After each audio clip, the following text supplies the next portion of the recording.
Tales from the Treehouse.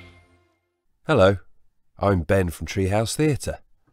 I'm going to tell you a story, an old story, a myth or legend.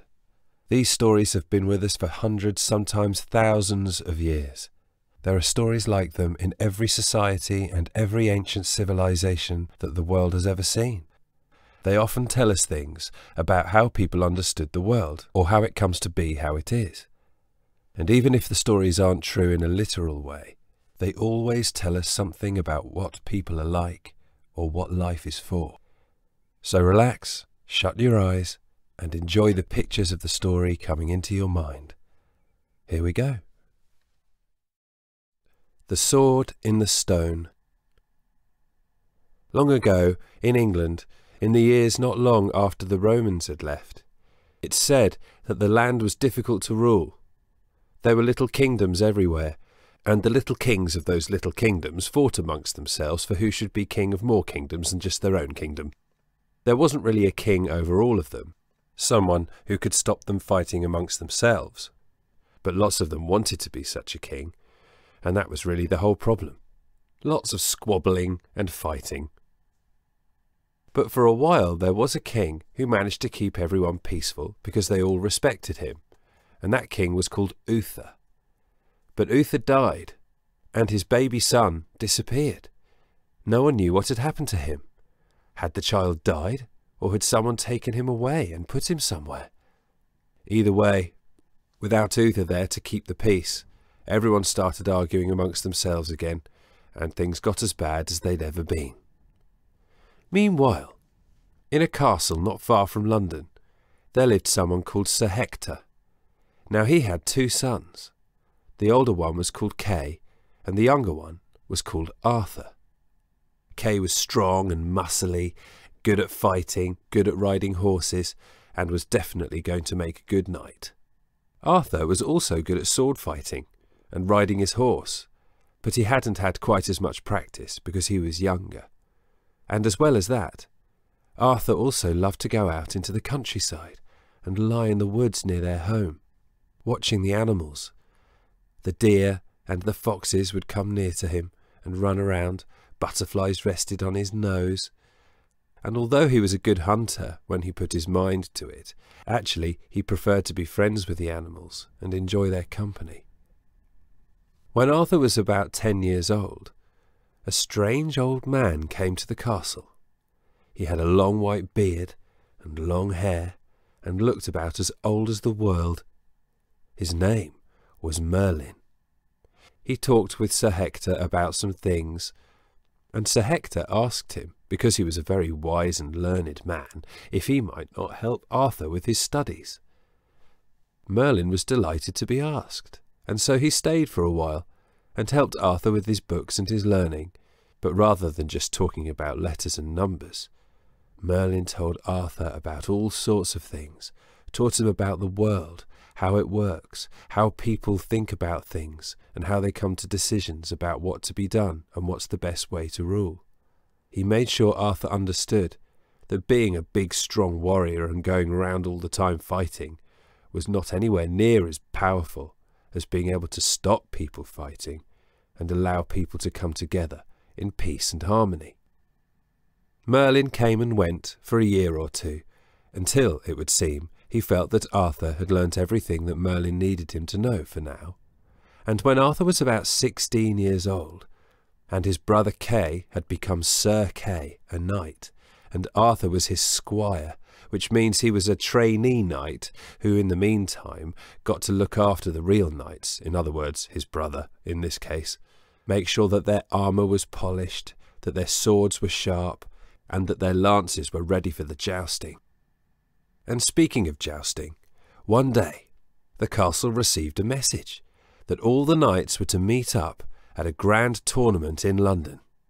The Duke of Cornwall himself had asked everybody to come. Now, not all the people who came to that tournament knew, but the Duke of Cornwall had called for this tournament to try and find who should be the next king. He and some of the other local kings were fed up with people fighting amongst themselves. They wanted to find someone who could help all the kings work together for a common purpose, and make sure England was peaceful and that its people were happy. Sir Kay was very excited about the tournament, and Arthur wanted to go with him. And so they did. King Hector said goodbye one sunny morning, and off they rode towards the city. Now as they came in through the city walls, they came past a great market square, and in the middle of the market square was an enormous stone, and in the middle of the stone was a sword, or at least you could see the hilt, which was golden, and a few inches of blade just sticking out of the stone. They asked about it, and people said that a wise wizard had come and left it there. It was all rather mysterious. Anyway, they went and camped on a big field near the city, ready for the tournament. Sir Kay gave his weapons to Arthur and said, "Make sure that this lot is all polished and ready to go for tomorrow. I want my sword super sharp, and I want the shiny bit in the middle of my shield really, really bright, so everyone can see me, no matter where they're standing to watch. All right, Arthur?" "Yes, of course," said Arthur. And he took the weapons and the armour, he polished things, he brushed things down, and sharpened what he needed to, and everything was ready for the next day. In the morning, Sir Kay came to him and said, "Right, I've got a jousting competition this morning, and you know how these things go. Once we both fall off our horse, if no one gives up, then it will have to be settled with a sword fight, so make sure I've got my sword ready to go as well. Arthur, go and fetch my things." Arthur brought the chainmail shirt, his helmet, and his shield. He put the lance into Sir Kay's hand. But Sir Kay looked at him. Something was still missing. "Where's my sword?" said Sir Kay. "Ah, yes," said Arthur. "I must have left it back in the tent."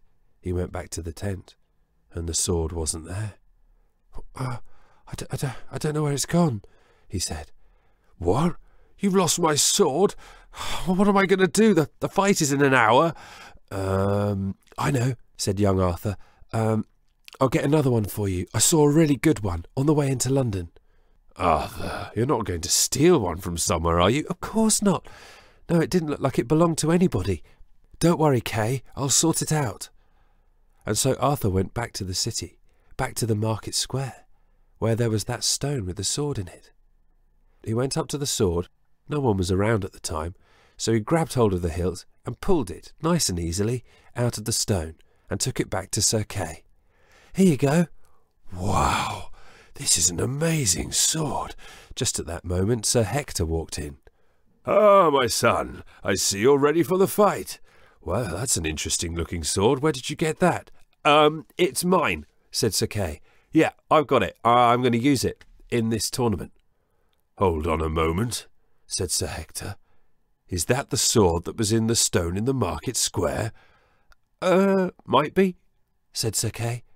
"Okay, I'm sorry," said Arthur. "I admit it.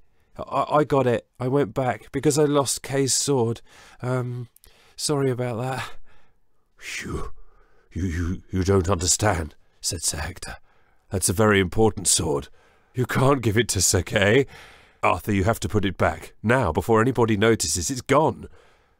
"Okay." So Arthur hurried back to the market square, checked nobody was there, and quickly slotted it back into the stone again. So Arthur went back to the tournament and watched as his brother Kay won a fine contest of jousting. In case you don't know what jousting is, this is where you have two people on horses who have to ride at each other. They've got their armour on, they've got shields and everything, and what they have to do is try and knock the other person off their horse. Whoever is left on the horse is the winner. If the battle is close and they both fall off their horses, then they have a fight with their swords. Now luckily that day, Kay was so good with his lance that he won his fight without needing to fight with his sword, which was good, because he hadn't found his old one yet. The day passed, and all the winners of the tournament were brought together. Arthur was stood there with Kay, as the Duke of Cornwall stood up on a platform so he could see everybody, and said, "You brave knights have all done very well today, and as you have done so well, you have been chosen to take on this special task. Follow me." And they all went to the market square, where the stone was. "Each of you must try and pull from this stone this sword. The wizard Merlin has said that the only person who can draw this sword from the stone is the true King of England. And so all the young knights who'd won in the tournament lined up, one at a time. They stepped up, grasped the hilt of the sword, pulled as hard as they could, and completely failed to get it to move even the faintest bit. Kay got up and had a go. He couldn't do it. Some of the older knights standing around stepped forward and said things like, "Well, I am the King of Norfolk. I should have a go." And they did, but they failed. Or, "I'm the King of Warwickshire. I should have a go." But they failed as well. Or, "I'm the King of Mercia. Surely I should have a go too." But they didn't manage to do it either. Nobody did. All this while, Arthur was watching. He couldn't believe how hard everybody was finding it.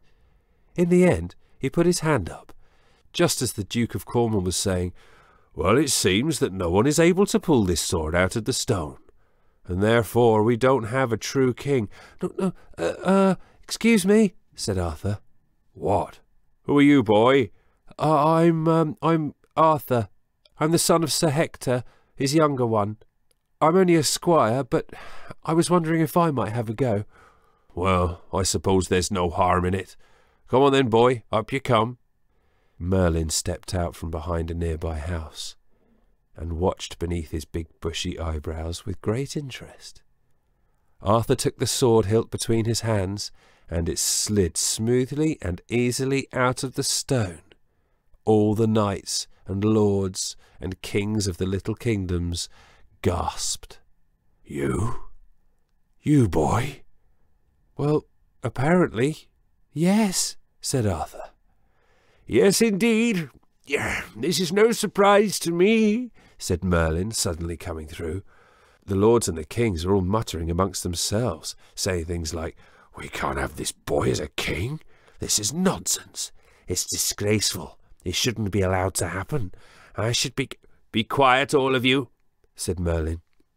"This boy is no ordinary boy, and you look on him as someone who means nothing. But I must tell you this, Sir Hector. Arthur is not your true son, is he?" "No," said Hector. "He was brought to me by you as a very young child." "Yes, that's right. When I saw what was to happen to King Uther and his family, I took this boy into my safe keeping, and thus into yours, Hector. You have raised him well, and now his moment has come. Yes, everyone, this young boy is not really the son of Sir Hector. He is Prince Arthur, the son of Uther, and therefore he is the rightful king of England, not just because he pulled this sword from the stone, but by his blood as well." The lords were amazed, and I won't say that it was easy for Arthur in those early days, as the king still tried to take advantage of the fact that he was a young man. But he was so good and kind, giving lands back to people who'd had them stolen, making sure that the poorest people in the land were fed and happy, and bringing people together to talk and settle their differences by agreement rather than by bloodshed, that in the end they accepted Arthur as the true king that he was meant to be. And so England lived through many years of peace, happiness, and increasing prosperity, as Arthur reigned, with his knights of the Round Table, about which you will find there are many more stories than this. And that's the end of my tale as I heard it said, and if there's a fib in it, I'm off home to bed. I hope you enjoyed our story today. If you want more, just subscribe to our YouTube channel or our blog. And if you'd like to draw or paint a picture to go with the story, we'd love to put it on the video or on the website. So please share it with us by taking a photo and sending it to treehousetheatre.com, or you can share it with us on our Facebook page. So until next time, cheerio! Tales from the Treehouse.